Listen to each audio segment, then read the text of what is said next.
Good evening. Thanks for joining us for our weekly AJA Zoom event. Welcome to any new people this week. And we also have people watching on Facebook and people listening to the audio replay, which is broadcast at midday and Sundays at 4 p.m. on JA Community Radio at FM 88 in Melbourne or at ja.com.au. My name is Robert Gregory, and on the screen is Dr. David Adler, the president of the AJA, and our guest tonight, Dr. Toby Greene. The format will be an interview discussion style and then questions. If you'd like to ask a question, the best way to do it is to raise your hand with your reaction button. And you can also place written questions and we'll see if we're able to get to them.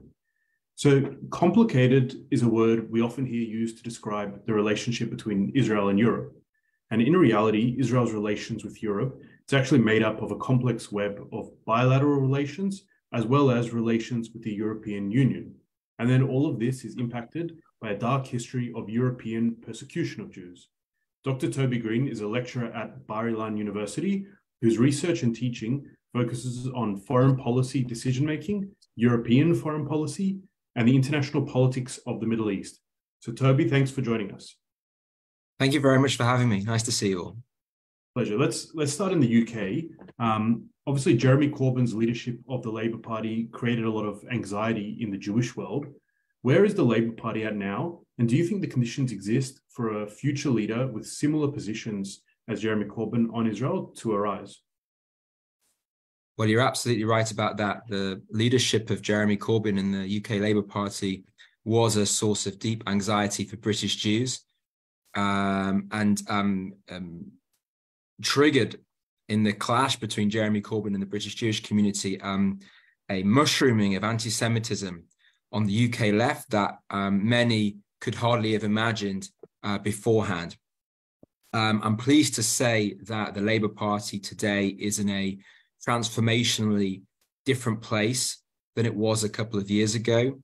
Under the leadership of its current leader, Keir Starmer, it has undergone considerable political shifts and internal reforms. Keir Starmer really made it one of his primary missions to root anti-Semitism out of the Labour Party and really try to move the party on from the legacy that Jeremy Corbyn had left behind. He has got a great deal of credit in the Jewish community in the UK for his efforts in that respect, and also from independent observers. So very recently, the Equality and Human Rights Commission, which had charged the Labour Party with institutional anti-Semitism, in a review, confirmed that the Labour Party was now kind of moving on, and it technically was out of special measures. It was no longer considered. It was considered moving in the right direction. Keir Starmer has barred Jeremy Corbyn from even standing as a Labour MP in the next election, which gives you a measure of his determination. And some very prominent MPs or former MPs that had left the Labour Party because of the row over anti-Semitism, perhaps the most famous or high profile of which is the British Jewish MP, former Labour MP Luciana Berger, have now rejoined the Labour Party at Keir Starmer's invitation, which is a sign that they judge that the Labour Party has sufficiently reformed itself under Starmer's leadership. So it's a positive story in that respect. Not to say that there aren't still concerns. There is, of course, still a radical left element in and around the party. And so it's, we can't say that it's sort of job done, but very much a positive momentum in that respect. That's very reassuring to hear. It's a good news story. Now, turning to the other side of politics, there were high hopes for a change in the UK's Middle East position, particularly on recognition of Jerusalem there was mentioning and taking a harder line on Iran. What's your assessment of the UK Prime Minister, Rishi Sunak, and his positions on Israel? And we did see today a new deal signed between the UK and Israel. So what are your thoughts on that? So, I mean, under conservative governments, particularly in the wake of Brexit, I mean, diplomatic and economic ties between Britain and Israel have been strong and getting stronger. And that was true under successive prime ministers from Cameron to Boris Johnson to very briefly Liz Truss and now Rishi Sunak. So Sunak is very much he's not a prime minister that comes with a strong particularly strong or prominent record in foreign policy. Of course, his most prominent role before was as a finance minister or Chancellor of the Exchequer. But he kind of sits within the broad conservative consensus, which is well inclined towards Israel, and which sees partnership with Israel as a strategic asset for the UK, and also sees a lot of economic opportunity in growing trade and economic ties between Britain and Israel. So Sunak sits very much within that tradition, and I think that we can and Prime Minister Netanyahu, of course, is going to follow up the visit of the foreign minister, and is heading to London later this week. I think that the major threats to that relationship are, well, the primary threat to that relationship is the current political crisis in the state of Israel, which I think is going to impact Israel's foreign relations with all of its European partners and the United States. And so that, I think, is the major challenge on the horizon in terms of UK-Israel relations. Okay. And I mean, we often hear about the EU funding various activist groups in Israel and funding building projects, particularly there's thousands of structures in Area C, which is raising a lot of concerns. It's been likened to a land grab and interference in Israel by some Knesset members. So are the EU's activities in Israel, is this typical, or is this an unusual relationship between the two? Well, it's true that it's a controversial issue in Israel that the European Union has a program of funding and support to Palestinians living in Area C of the West Bank, which has caused diplomatic clashes with Israel in the past. From the EU perspective, since the signing of the Oslo Accords in the 1990s, the European Union has invested hundreds of millions of euros in establishing and propping up the Palestinian Authority, which of course is vital to Israel, also in terms of managing state of affairs, the complex state of affairs in the West Bank. And from the European Union's perspective, it sees support for Palestinians in Area C as part of its mission in support of human rights and in supporting Palestinians, and consistent with the policy goal of the European Union, which is a two-state solution. So creating the conditions for making it possible for a Palestinian state to be established on the ground. I think part of the reason why this has caused clashes with Israeli governments has been the sort of right-leaning direction of Israeli governments. And now, of course, we have an Israeli government that leads not just to the right, but to the far right. I think that the absence of a clear Israeli policy direction in terms of the Palestinians, since Netanyahu kind of stopped talking about the two-state solution a few years ago, and that kind of vacuum where it's not clear what Israel's long-term goal is for the West Bank and for the Palestinian territories, leaves a vacuum into which other actors do intervene, and that includes the European Union acting according to what it sees as both its values and its interests. Okay, and changing track now, with the war in Ukraine, it's obviously had massive impact in Europe. In what ways has it reshaped Europe, and how does Israel go about balancing its relationships between Ukraine and Russia? Well, you're absolutely right, of course, that the Russia-Ukraine conflict has completely reformed the international politics of Europe. It's forced every state in the world, but particularly states in Europe, to reassess their foreign policies and their national security policies. And we could go through the different states and see how that's the case. It's also, of course, galvanized NATO with the role of the United States and the European Union in a very determined response to try and counter and raise the costs as high as possible for Russia in prosecuting this war, but also provide support for Ukraine. And the support that European states and the United States are providing to Ukraine, of course, is actually rising with the decision of Germany a month or so ago to supply its Leopard tanks to Ukraine and allow other states which have acquired those tanks from Germany to forward them on to Ukraine. And another announcement just a few days ago about the supply of MiG jets to Ukraine as well. So the European commitment to supporting Ukraine is actually increasing, and the stakes in the war are increasing. And from the perspective of EU member states, the majority of them, Russian aggression in Ukraine is a critical importance that Russia should fail in its endeavors there. In terms of the Israeli perspective, so it's the war is Israel's response has been somewhat nuanced, we might say.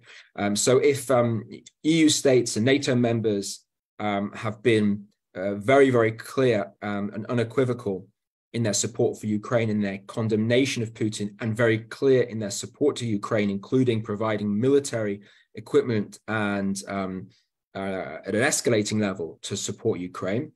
Israel has been slightly more nuanced.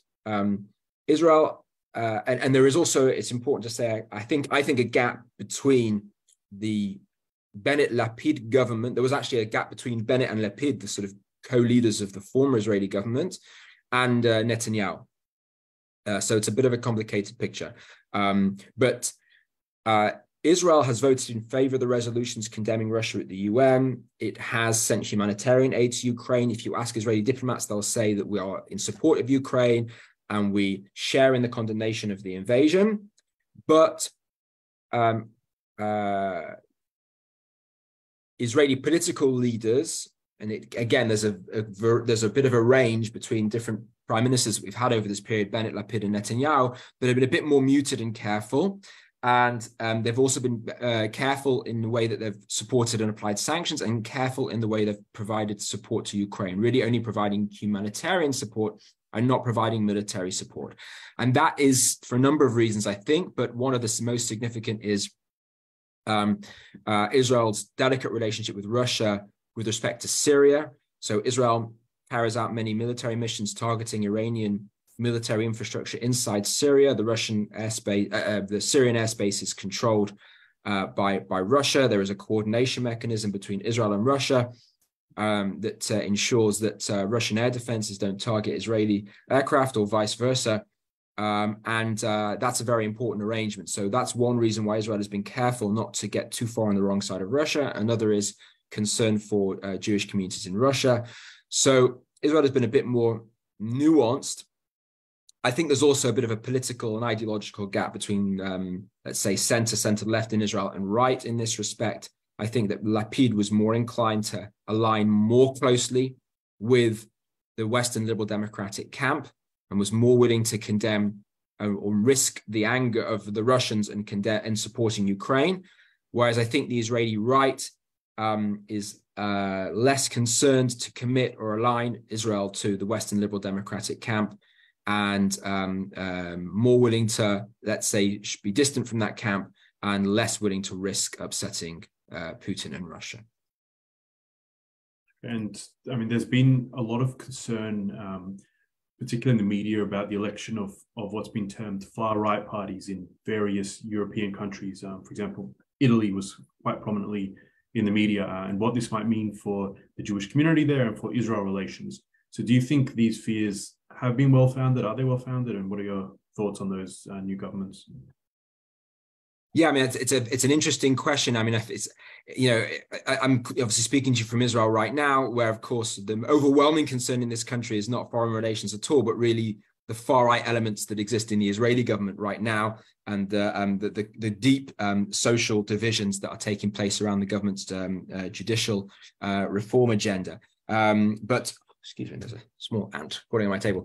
But with respect to the rise of the radical right in Europe, so and it's interesting. We just saw the Israeli Prime Minister Netanyahu a week ago visiting the new Prime Minister in Italy, Giorgia Meloni, who of course leads a radical right party which has a far right history. Netanyahu was very happy to go and could have spent time with Meloni and endorse and give legitimacy to her government. the Meloni government, Meloni and her government, of course, are very keen to demonstrate that they're not fascists, even though there is a fascist route to their political party. This follows a pattern for Netanyahu, where he was generally quite well inclined towards political actors in Europe that we could describe as populist, nationalist, or radical right, whose politics is of concern to many European Jews. But from Netanyahu's perspective, he saw actually a lot of ideological alignment between himself and leaders like Viktor Orban in Hungary, in particular, and others, and also saw those political leaders as important and valued allies within the European Union in blocking any attempts to create unified pressure on Israel over the Palestinian issue within the membership of the European Union. Lapid, when he was foreign minister and then prime minister, took a rather different approach. He was very keen to warm Israel's relations with the kind of more liberal inclined leaders in Europe, in France and Germany and the UK, and much cooler towards the radical right leaderships in Hungary and Poland. So we see again a kind of ideological and political gap and difference of approach between different political camps in Israel with respect to that. But there's also a gap, and certainly in some cases, between the concerns of Jewish communities who instinctively are concerned when they see the rise of the radical right, even if the radical right in many European countries these days would, argue very vociferously that it has nothing to do with anti-Semitism, and their major concern in terms of their ethno-nationalist agenda is not Jews, but rather Muslims in Europe, Muslim minorities in Europe. Nonetheless, many Jews instinctively feel that the rise of ethno-nationalist radical right politics, even if it's not, even if it claims to be supportive of Jews, they intuitively feel that this in the end is bad news for Jews also. Whereas certainly the Israeli right has focused mostly on the diplomatic opportunities of governments that are potential friends within the European Union. But as I say, there's a gap there in Israel between where Netanyahu was certainly and where Lapid was, for example. So yeah, you mentioned the positions of European Jews. So turning to them, we've heard a lot in recent years about anti-Semitism in Western Europe, particularly France was very prominent, and more recently Germany. Has the situation improved? The media reports seem to have died down a bit. And what do you think is the future for Jews in these Western European countries? Yeah, I mean, I think around France, there was really a moment of particular, a peak of alarm and concern, particularly around the time of Islamist attacks that targeted also the Jewish community in France. And there are concerns regarding anti-Semitism in Europe that come from a number of different directions. Those violent Islamist threats that I mentioned, which of course peaked a few years ago, but the level of those violent threats has receded somewhat in European cities, not just with respect to Jews, but with respect to the general population. So I think that has calmed down a little bit, although of course that threat still exists. But of course there are other sources of anti-Semitic threat as well. As I mentioned, the rise of the radical right at a political level brings with it also an increasing legitimacy for far-right politics as a whole. And we've seen how that can impact Jewish communities directly as well. In fact, we've seen it most vividly in the United States, where we've had attacks by far-right extremists on synagogues that have claimed many lives. So there is a kind of far-right threat also, and also a threat from the radical left as well. We mentioned earlier that we saw burst into life very shockingly in the case of the UK Labour Party, and that radical left anti-Semitic, anti-Zionism still exists as well. And there's also, some argue, also a kind of liberal threat to Jews as well, in terms of those that would like to limit the right of Jews to carry out practices like Brit Milah or Shemitah, coming from a kind of liberal ideological perspective. That also is a challenge for Jewish communities in some cases. So there are sources of concern. I think overall, though, there is a very, very strong, still a very, very strong broad political taboo against anti-Semitism. I think you'll see that in the rhetoric of political leaders across the European spectrum. And so, I think in most cases, with those concerns, I mean, I think mostly about the United Kingdom, where I'm partly based and spending a lot of my time. I still think the UK is a good place to live as a Jew, albeit there are those concerns there. And European Union Foreign Policy Chief, Josep Borrell, he's often been a very fierce critic of Israel. And recently, we saw in the media just a few days ago, the Israeli government indicated that he wouldn't be welcome if he wanted to visit Israel. So do you see a crisis in relations connected with this or in general between the EU and Israel? Yes, I'm not sure that Josep Borrell has been a particularly fierce critic of Israel more than other EU foreign policy chiefs. Obviously, I think that the main source of crisis in the relations between the EU and Israel up until the formation of the current Israeli government was differences of agreement over the Palestinian issue, which we've mentioned.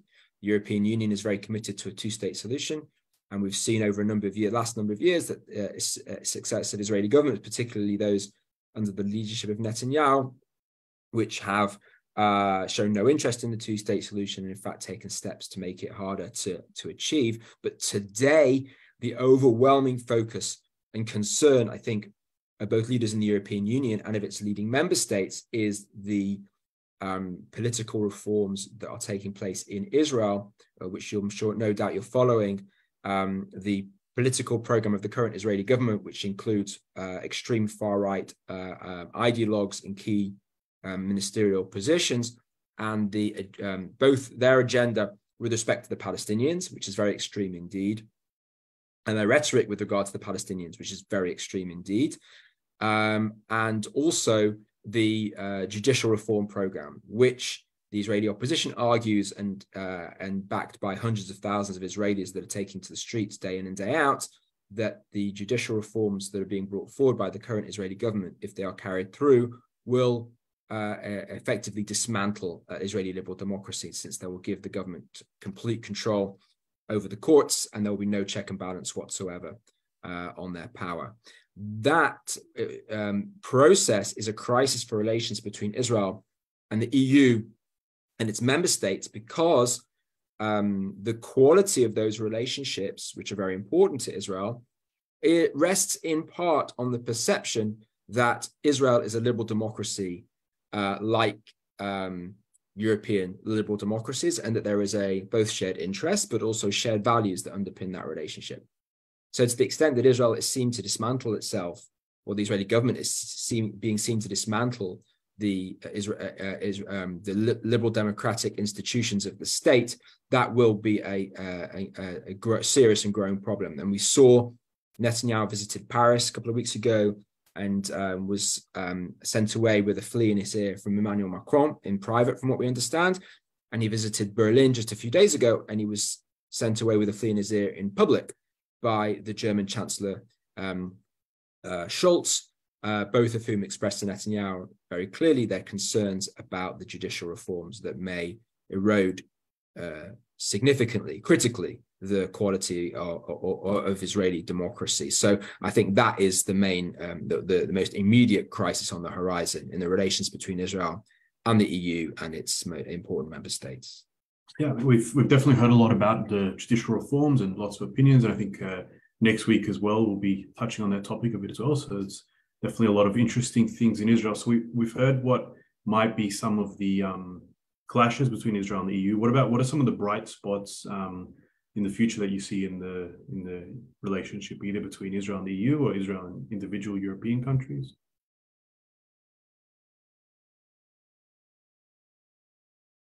Hello? Hello? Oh, I lost you for a sec. Back here now.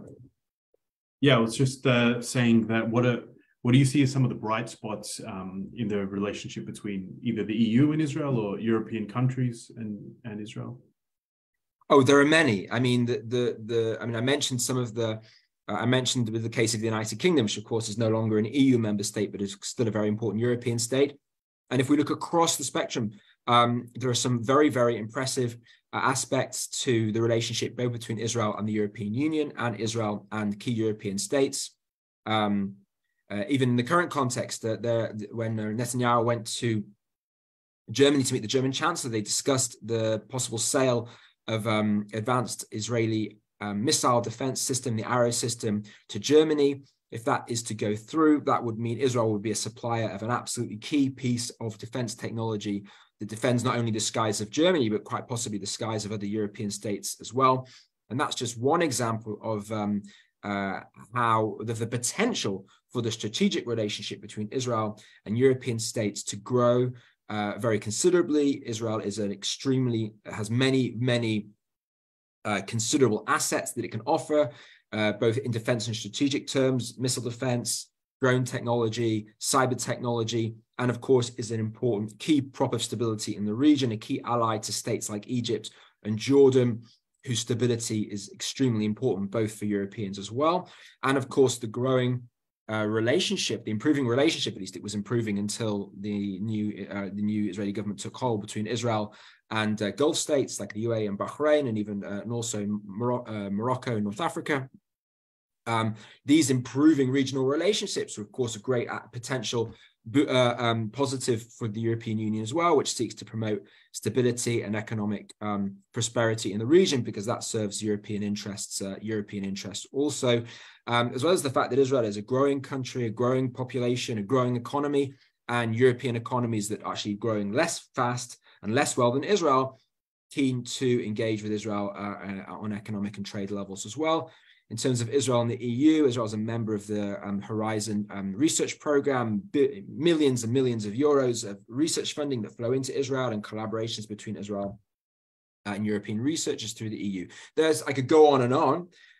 This is, I think for many Israelis, what makes the current trajectory of the current Israeli government very, very tragic, because all the successes that Israel has accrued, that has made it such an attractive partner on so many levels, are at grave danger of being lost because of the extreme agenda of the current Israeli government, which we're just hearing reports in the last few hours in Israel about projections from the finance ministry here in Israel about the catastrophe or the catastrophic effects of the current judicial reforms knocking onto the Israeli economy through divestment and capital flight. And of course, the extreme agenda of significant parts of the current Israeli coalition with respect to the Palestinians are also going to undermine some of those relationships. So huge potential that's in grave danger right now. Okay, so it's good to see a lot of positive things. David, did you want to ask a question? Well, we're almost up to the halfway mark, so I might just do the 1 minute promotion as we always do. And that is, for anyone who's watching who's not yet actively supporting AJA, please, at the conclusion of the event, go to the website, jewishassociation.org.au.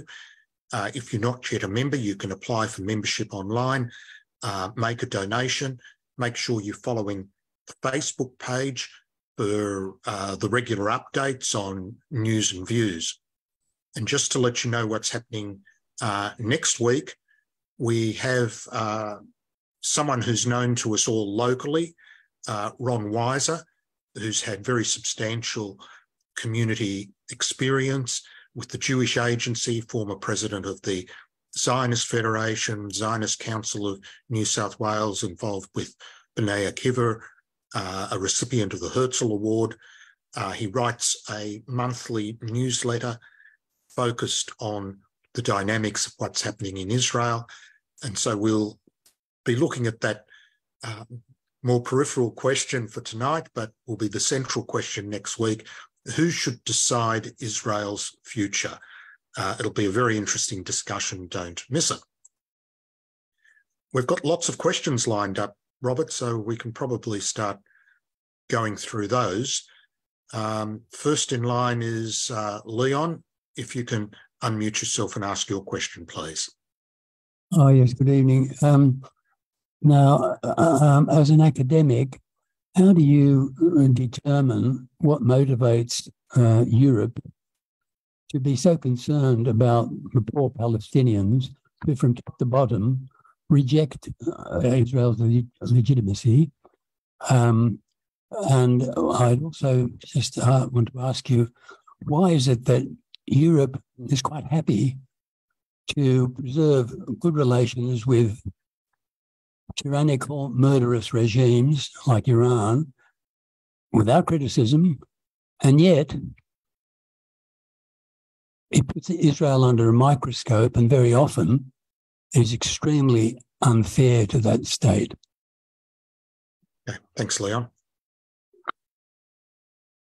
Okay, so the first part of the question is, what shapes, I guess, European attitudes towards Israel? I think we have to obviously recognize Europe is the European Union is 28 member states, then we have the UK outside, and 400 to 500 million people. So of course the range of attitudes is very great, and I think what you find when you look across the countries in Europe is patterns of different strategic and national interests, different aspects of national political culture, and different ideological aspects that create a great variety of attitudes towards Israel. The overwhelming consensus across European political parties, as I mentioned earlier, is absolutely to endorse the legitimacy of the state of Israel. I mentioned that Netanyahu visited Germany just last week. Germany, of course, is the largest, most powerful country in the European Union. And of course, it's deeply embedded in German political culture, not only to have good relations with Israel, but the security of the state of Israel is there's a German phrase for this, Staatsräson, a purpose of state for the German state. So Chancellor Scholz used this phrase in his press conference with Netanyahu, that same press conference where he raised his concerns about judicial reform in Israel. He said Israel's security is a national purpose for Germany. Okay, and that's a kind of standard position of German governments of different political stripes, and that's the most powerful state in Europe. And Netanyahu was in Italy. He a couple of weeks ago. He was in France. He's traveling to the UK this week, and he will hear the same message, I think, from all those European leaders, that all of those European states will say, we are committed to the security of the state of Israel. I think that as I mentioned, he's certainly already heard from France and Germany. I think he will also hear in some form from the UK that they are concerned about the Palestinian issue, and they are concerned about judicial reforms which may significantly erode Israeli democracy. But he will also hear from all of them commitments to Israeli security and welfare. You asked also about Iran. Most European states are extremely critical of Iran, even while the E3 states, Britain, France, and Germany, have been key supporters of a nuclear agreement with Iran and were opposed to the Trump policy of dismantling the nuclear agreement with Iran. They all remained throughout that diplomatic process extremely critical, both of Iranian human rights and Iran's destabilizing regional actions. And the European Union as a whole has been very critical of Iran's response to the protest movement in Iran, led by Iranian women, and have imposed sanctions on individual Iranian leaders seen to be responsible or involved in the repression of those protests.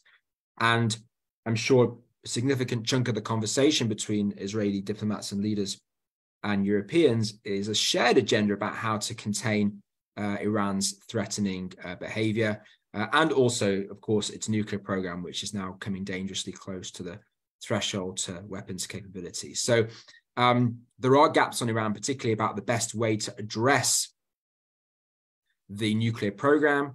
And of course, there's a variety between major European states about the extent to which they see economic opportunities in Iran.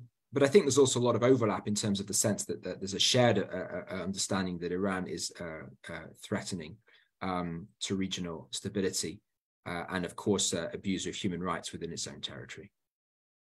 Yeah. Ron, you're next. If you can unmute and ask your question. Hi, can you hear me? Good. Yes. The EU is Israel's largest trading partner, which is often used as a reason for not responding more robustly to European funding of radical anti-NGOs, which have always been like that, regardless of whether it's the Netanyahu government or whether it's been the Lapid government. Given Israel's status as a powerful industrial innovator and also with intelligence sharing and a strategic asset to Europe, do you think Israel's fears about the trade are exaggerated? And secondly, I'd like to know if you think that the Visegrad countries can be roped in as a balance to some of the, to people like Borrell and these kind of, Spain and France and these countries that have got a fairly, in Ireland, they've got a fairly strong anti-Israel platform. Yes, I'm just trying to recall the very first part of your question. Yeah, I asked if you, given that Israel is the biggest trading partner. Yes, okay, the trade. Yes, so is that, I understand, with the NGOs. Thank you. Yeah, that was what I was trying. Got it. Yeah, so it's correct. I mean, Israel's major trading partners, you can sort of split it 1/3, 1/3, 1/3 in terms of the United States, the European Union, and Asia and China.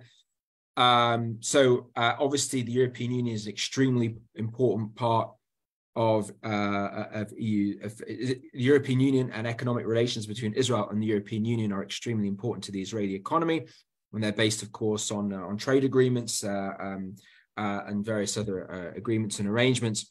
There are many Israeli complaints about EU funding for NGOs, and particularly NGOs with that have a more radical agenda. Could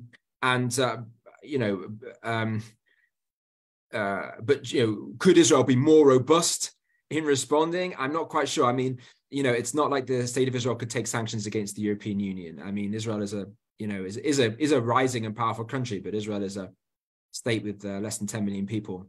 The European Union is the world's largest trade bloc with a population of 450 to I think approximately 450 million people.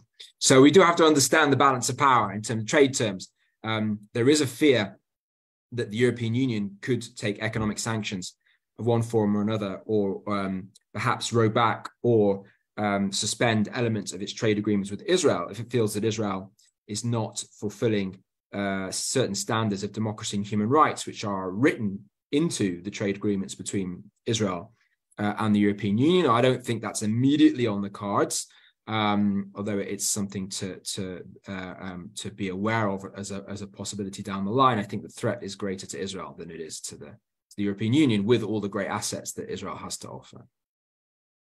Okay. Sorry. There was a second part of the question, which has now also jumped out of my mind. Yeah, I'm just going to remind people to keep the questions as brief as possible. It's a bit too challenging to make, complex, multi-part questions.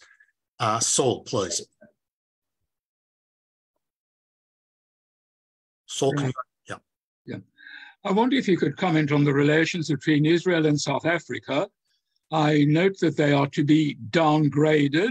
I think that has nothing to do at all with judicial reform, but everything to do with growing anti-Semitism and growing anti-Israel feeling.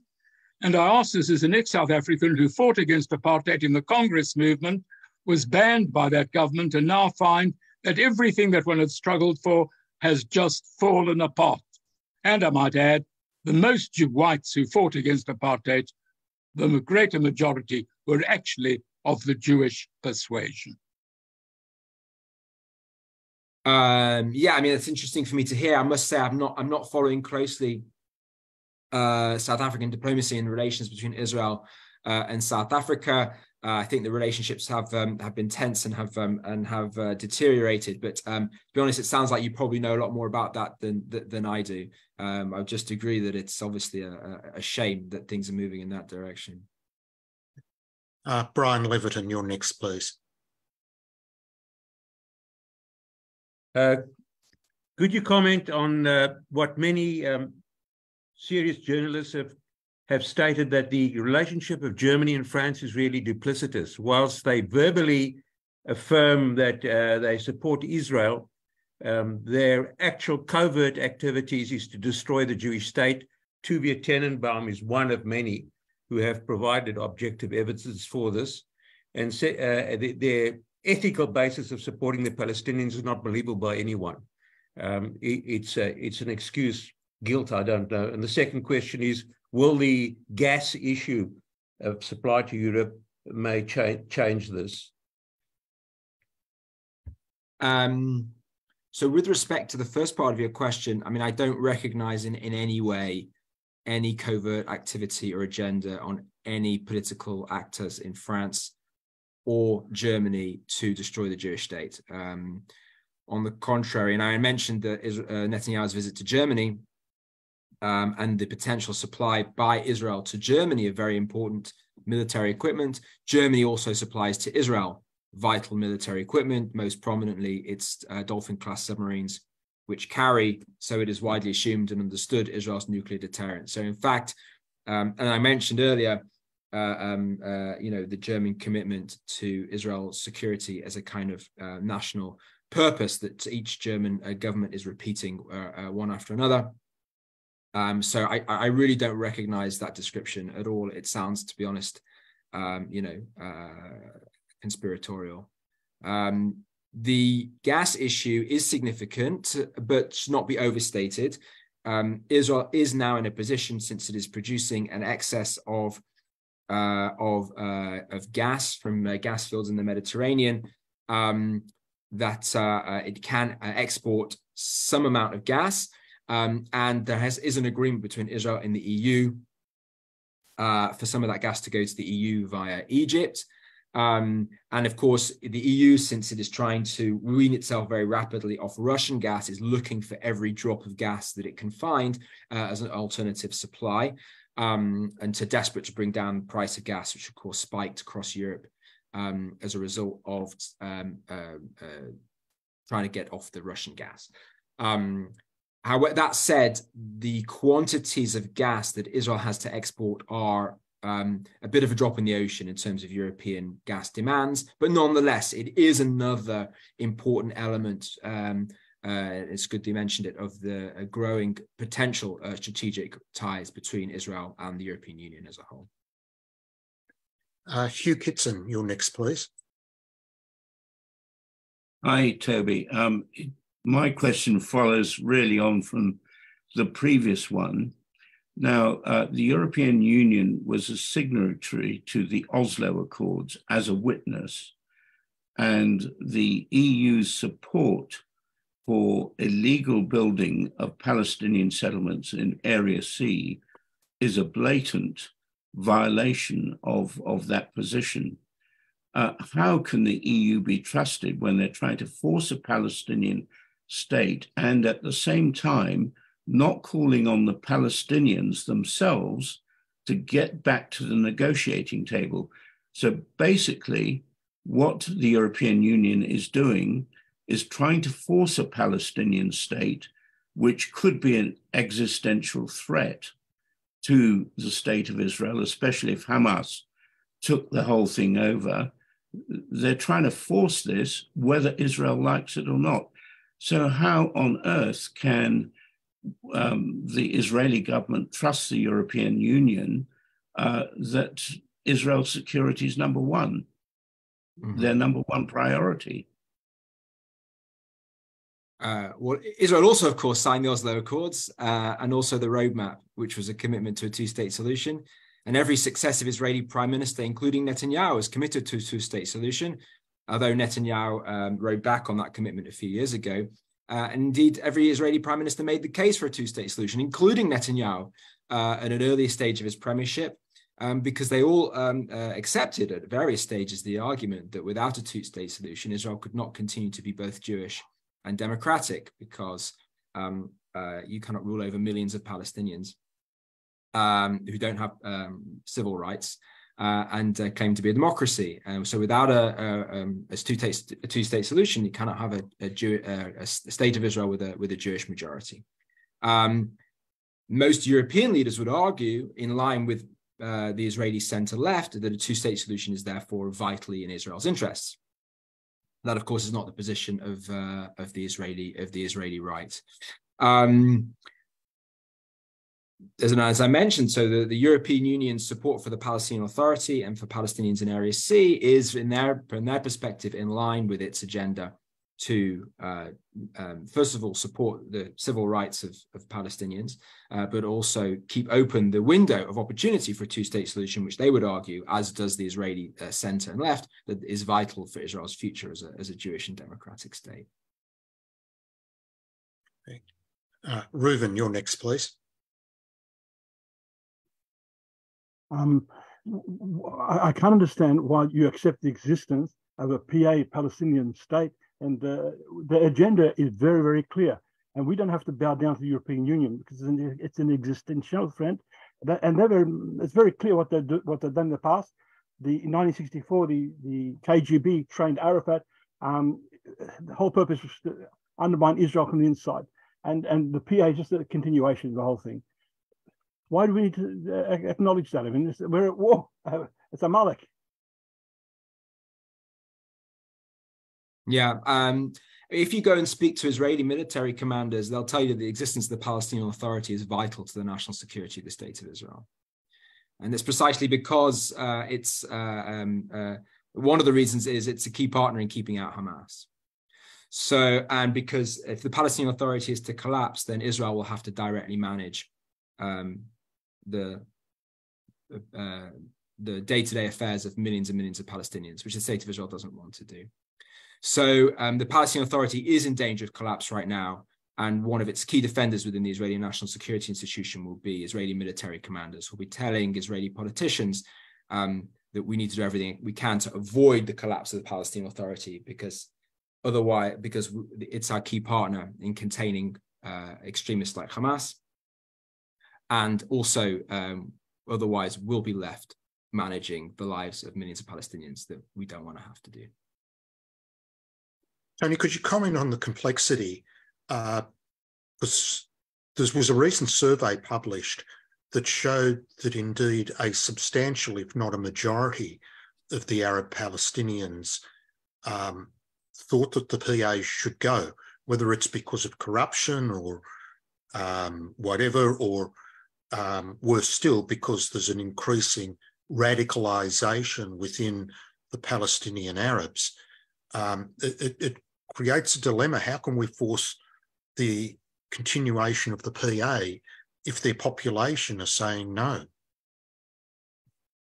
So you're absolutely right that the Palestinian Authority faces a crisis of legitimacy. That is in no small part due to the corruption of the Palestinian Authority, without a doubt. It's also seen to have politically failed to achieve its goals.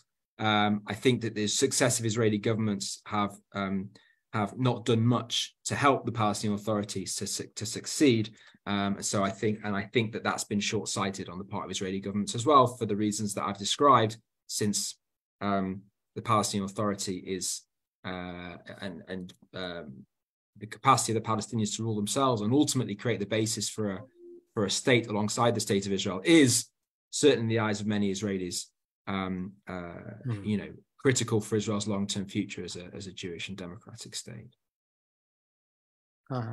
Okay, we've got the account called Anthony Greenberg, but I'm not sure who will ask the question. Hi, it's me, Hazel.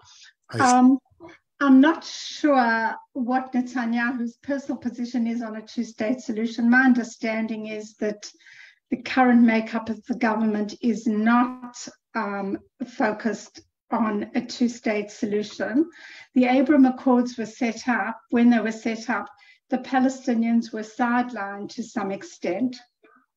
And I'm just wondering, given the current government, what you think the impact will be on the Abraham Accords?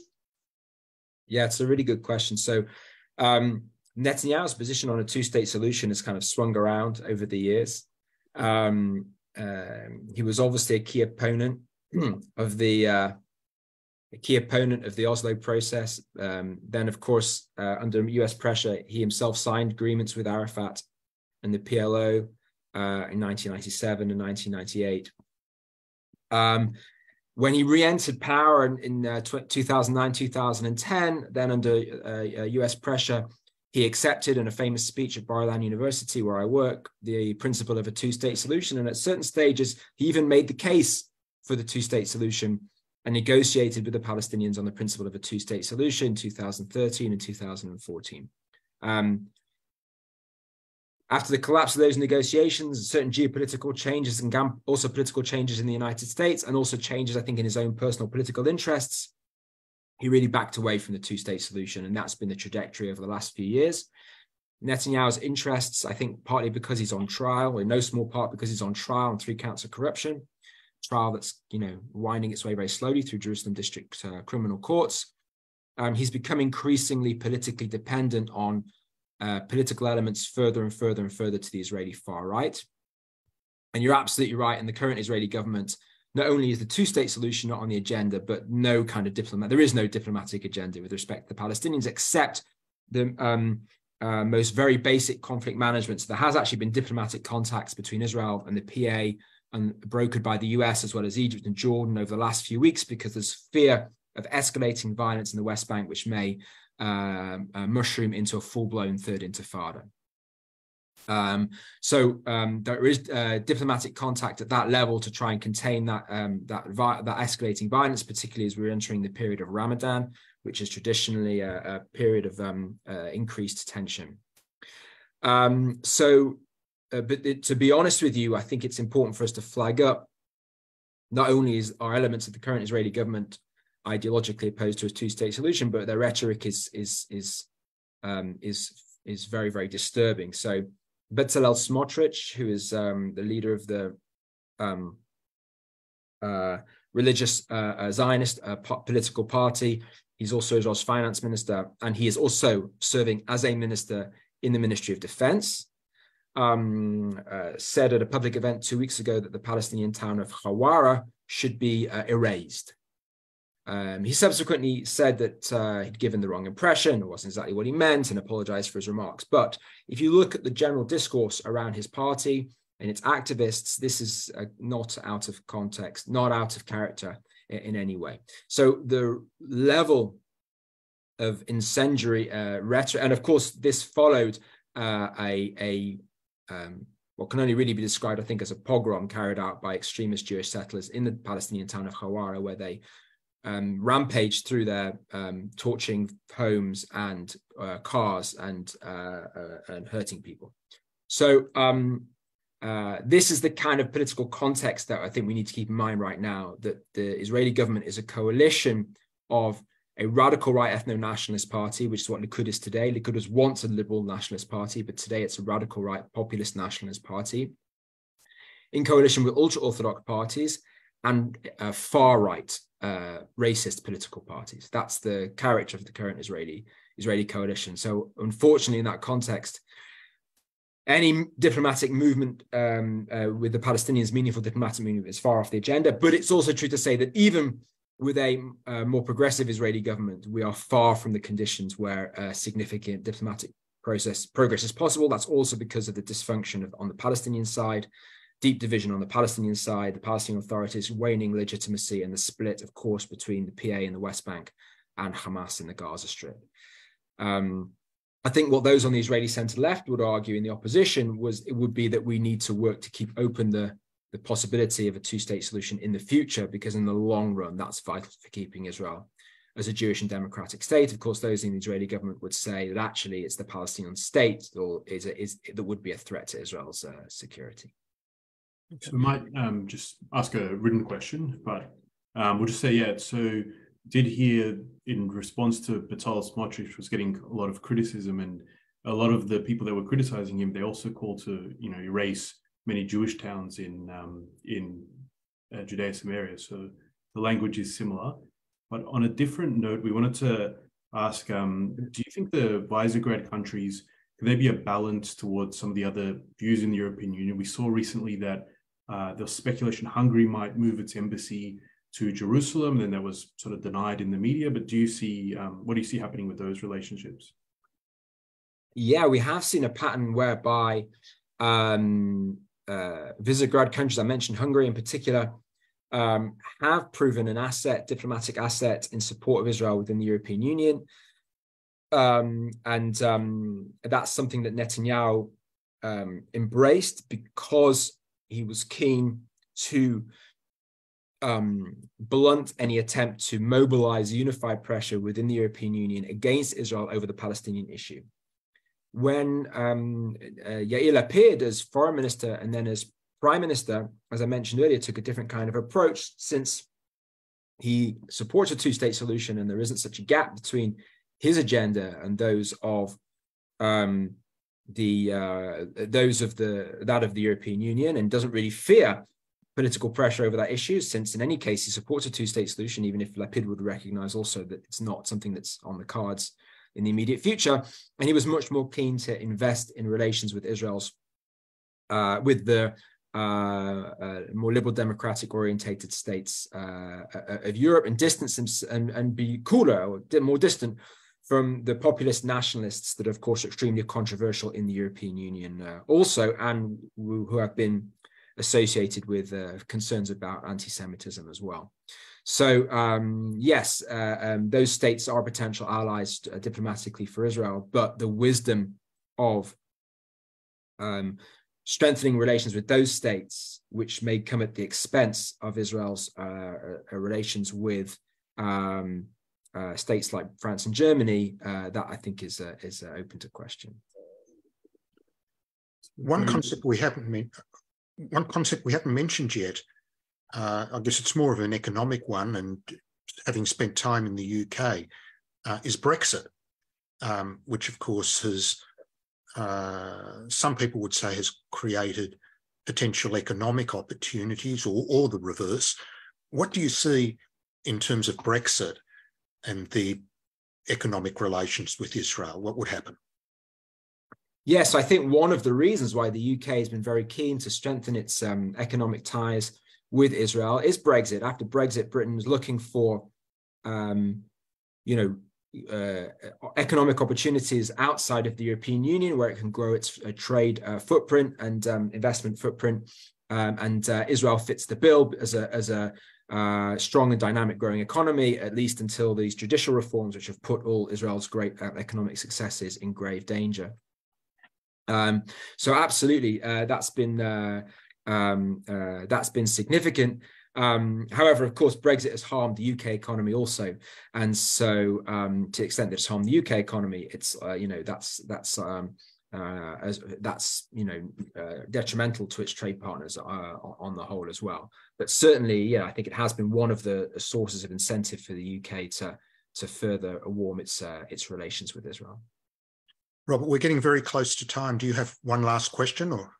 No, well, we just wanted to, we know you've got to run, so we wanted to thank you for joining us tonight. It's interesting to hear different perspectives. Obviously, AJA is probably the only Jewish organization in Australia that's actually against the two-state solution for various reasons. So it's always interesting to hear different perspectives, and you've definitely shown us how complex the Israel-Europe relationship is. So how can people keep up to date with your work and what you're up to?